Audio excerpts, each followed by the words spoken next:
a victim of disgraced entertainer Rolf Harris described him as evil as news of his death was confirmed. Karen Gardner, 61, was a bag carrier on TV show Star Games in 1977 when Rolf Harris assaulted her 3 times in the space of 35 minutes.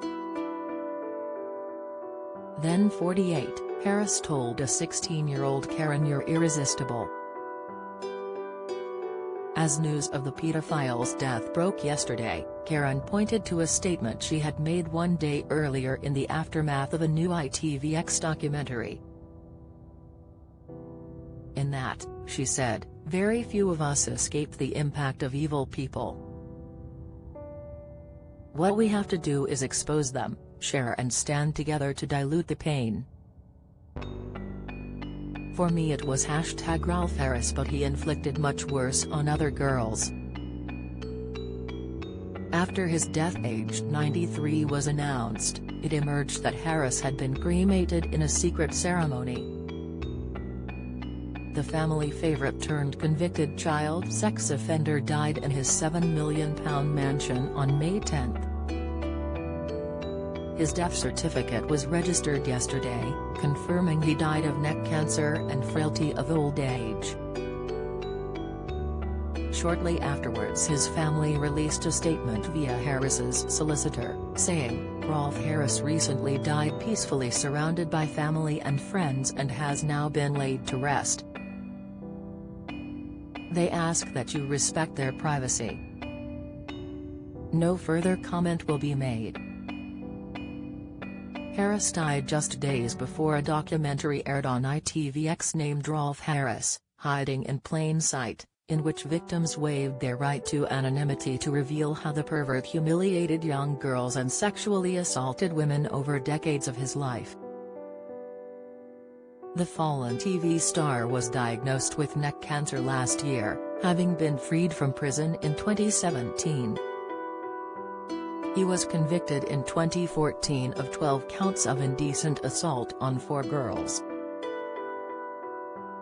They included an 8-year-old autograph hunter, 2 on girls in their early teens and a catalogue of abuse against his daughter's friend over 16 years. His biographer William Merritt told the Mirror he had spoken to Harris at the start of the year and that he had appeared to be on the mend after surgery.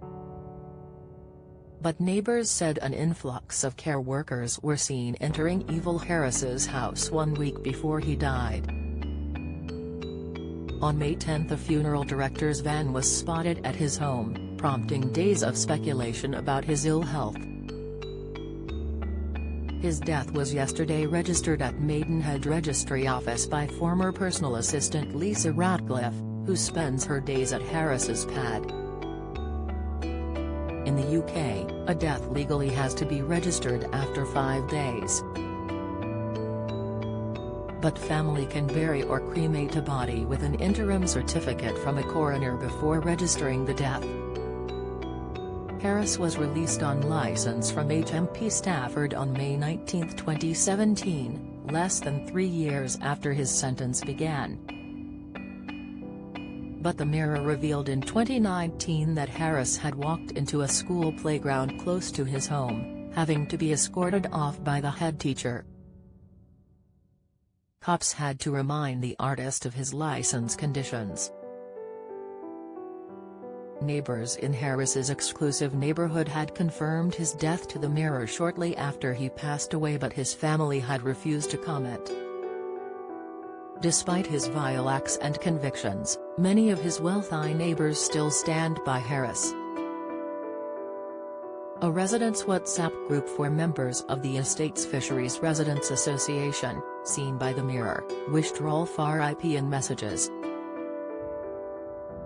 One neighbor told the Mirror immediately after his death, "People around here were very conscious of what happened last time, when the Mirror revealed Rolf had walked into a local schoolyard, so they wanted it to remain quiet until all the members of his family and close friends learned about it. I know he has been ill for some time. He used to be out in his garden from time to time.